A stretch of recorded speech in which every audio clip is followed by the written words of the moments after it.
నమస్తే విత్ను స్వాగతం లక్ష్యం సమాజేతం భువనగిరి పార్లమెంటు సభ్యులు Congress party senior leader Komatireddy Venkatreddy birthday పురస్కరించుకోరు ఈరోజు మరి వేదాసు శ్రీధర్ గారు ప్రస్తుతం మనతో ఉన్నారు. ఈరోజు మరి ఇక్కడ వేలాది మందితో ర్యాలీ తీసుకున్న సందర్భంగా వార్తను ముచ్చిద్దాం. చెప్పండి సార్. ముఖ్యంగా ఈ ఉదయ సముద్రం ప్రాజెక్ట్ అనేది కోమటిరెడ్డి వెంకటరెడ్డి గారు ఎంతో పోరాటం చేసి ఈ ప్రాజెక్ట్ తీసుకురావడం అనేది ఈ విషయానికి వారికి అభినందనలు. కావున ఇప్పుడు అక్కడ ఉదయ సముద్రం ప్రాంతంలోనే వారి పుట్టినరోజు సందర్భంగా ఈరోజు వేలాది సంఖ్యలో అందరు కాంగ్రెస్ శ్రేణులు, కాంగ్రెస్ కార్యకర్తలు, కాంగ్రెస్ నాయకులు అందరూ కూడా ఉత్తేజంగా వచ్చి అక్కడ పాల్గొనబోతున్నారు. ఈ కార్యక్రమాన్ని విజయవంతం చేయాలని మా అందరి తరఫు నుంచి, నెక్కర్కల్ నియోజకవర్గం తరఫు నుంచి, నల్గొండ జిల్లా వాసుల తరఫు నుంచి కోమటిరెడ్డి వెంకటరెడ్డి గారికి పుట్టినరోజు శుభాకాంక్షలు చెప్తున్నాం. ఎంతమంది వచ్చే అవకాశం నెక్కర్కల్ నుంచి మొత్తం ఒక 15,000-20,000 మంది వస్తారండి.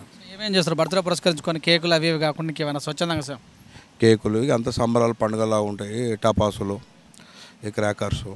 ఏమనిపిస్తుంది మరి ఇది ఎలక్షన్ వేడి అనుకోవచ్చా ఈ బర్త్డే? అనుకోవచ్చు కూడా. ఎక్కడికెళ్ళి ఎలా ఉంది పరిస్థితి? కాంగ్రెస్లో కూడా టికెట్ గురించి చాలామంది ఆశిస్తున్నట్టు కూడా తెలుస్తుందిగా.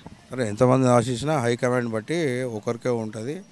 పెద్దలు అది నిర్ణయం తీసుకుంటారు. ఏ విధంగానే అభ్యర్థి ఒకరున్నా కానీ కార్యకర్తలైనా కాంగ్రెస్ అయినా అంత ఐక్యతగానే ఉంది. ప్రజలలో కూడా అంత ఉత్తేజంగా ఉన్నారు. కాంగ్రెస్ ఓటేసి గెలిపించాలని ఉంది. నెక్కర్కల్లో కూడా కాదు, రాష్ట్రంలో కూడా అంత అదే విధంగా ఉంది.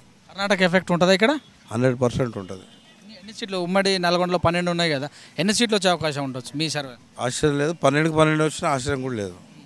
12 ఏం ఎఫెక్ట్ పడేది టీఆర్ఎస్ పార్టీ బీఆర్ఎస్ పార్టీ మీద? ఏం ఎఫెక్ట్ పడుతుంది? నల్గొండలో మేము బాగానే చేసామని చెప్తున్నారుగా. లేదు, వాళ్ళు విఫలమైంది కాబట్టి ఎన్ని చెప్పినా ఎవరు నమ్మే ప్రసక్తి కూడా లేదు. 100 చేసినామంటున్నారు కాబట్టి అన్నిట్లలో విఫలమైంది కాబట్టి ప్రజలు నమ్మే ప్రసక్తి కూడా లేదు. కోమటిరెడ్డి బ్రదర్స్ అంటేనే ఒకప్పుడు బ్రాండ్ ఉండే, ఇప్పుడు చెరో పార్టీగా మరి దీనివల్ల ఏమైనా డిస్టర్బ్ అయ్యే అవకాశం ఉందా?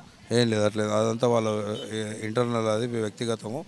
ఎవరు ఏ పార్టీలో ఉండొచ్చు, ఎవరైనా చేయవచ్చు, కలిసి ఉండొచ్చు. దీనికి సంబంధం లేదు. ఎవరైనా అన్నదమ్ములు ఉన్నంత మాత్రంలో ఒక పార్టీలు ఉండకూడదని అయితే అట్లా లేదు కదా.